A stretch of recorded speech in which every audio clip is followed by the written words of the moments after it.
Hey everybody, it's so good to be with you. My name is Pastor Curtis Dunlap from Epiphany Fellowship, and I'm here as we get ready to enter into another Advent season. Listen, I don't know if you know this about me, but I'm a morning person, always have been. And if you're a morning person, then this time of the year, when you get up in the morning, guess what? It's still dark outside. I don't know if you noticed that. It kind of throws off my equilibrium a little bit.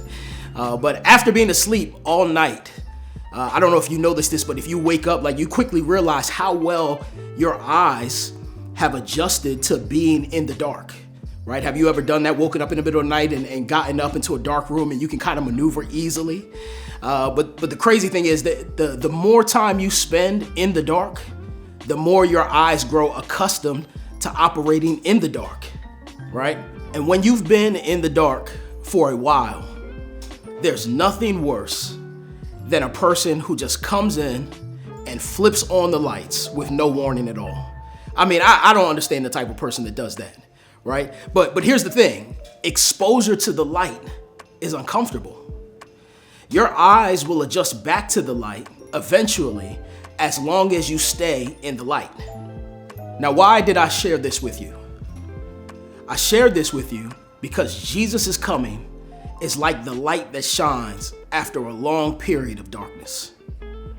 The Apostle John says as much as he opens his gospel. In chapter 1, verse 9, John writes, he says that Jesus is the true light that gives light to everyone. Jesus himself eventually says the same thing. Later on in chapter 12, he says, "For I have come as a light into the world, so that everyone who believes in me would not remain in darkness."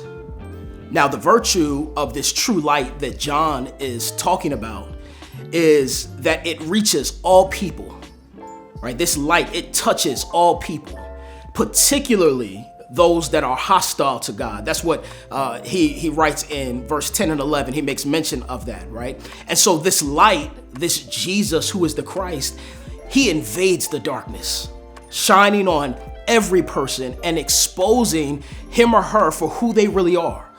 And so that's the thing about what this light does when it comes into the world, is it says that no one is exempt. The light shines on everyone and forces a distinction. And so when this light comes into the world, guess what? You have to choose. You have to either accept this light and allow it to wash over you and expose you and tell you who you really are, or you can reject it, right? Now, verse 10, John says that the world did not recognize him when he came, right? And in the Old Testament, to know God is not only to recognize who he is, but to respond to him in obedience and in faith. And so when John writes that the world did not recognize Jesus as the light that came, this goes beyond, not recognizing somebody who's on the street, like walking by somebody that you know on the street and not recognizing them. No, this goes beyond that. When John writes that the world did not recognize him, he's saying that there is a willful disregard for God and his ways.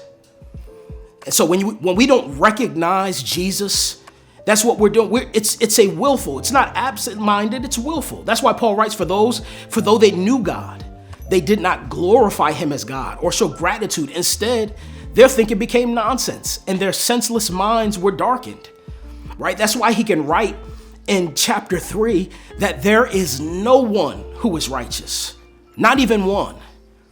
There is no one who seeks God, and everybody has turned away from him. He says, there is no one who does what is good, no, not even one. Listen to me, family.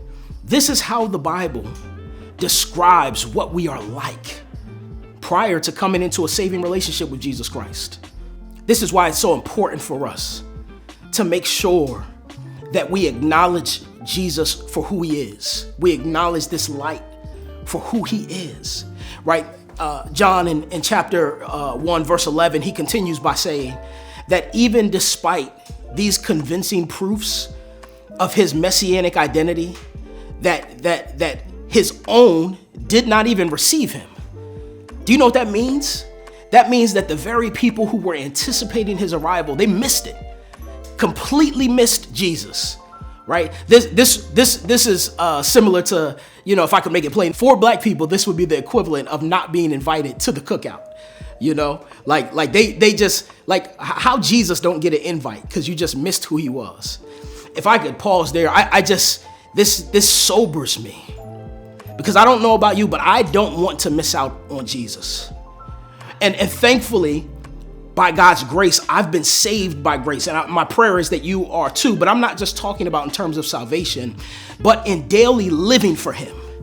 The opportunities that we are given to walk in faith and obedience. The moments that arise where we have opportunities to serve others. I don't want some illusion I have of Jesus to blind me of his presence.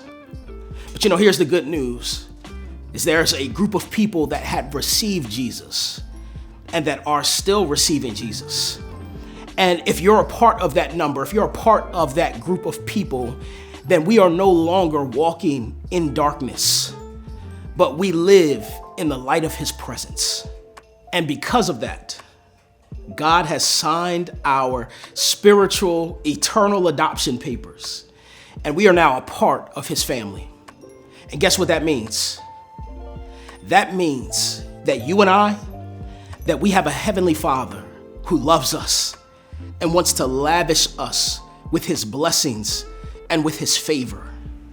It means that his Spirit lives in us to guide us and empower us so that there is never a time his presence isn't with us.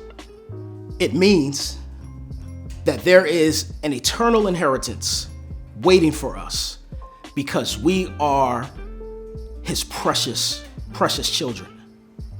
And so, my brothers and sisters, I want to encourage you this Advent season that no matter where you find yourself in the season of life, even if yesterday was a dark day, I want you to know that today we can live abundantly in the light because Jesus has come. And so my prayer, the prayer of the elders for you, is that this Advent season you would feel his presence and his love like never before. Grace and peace.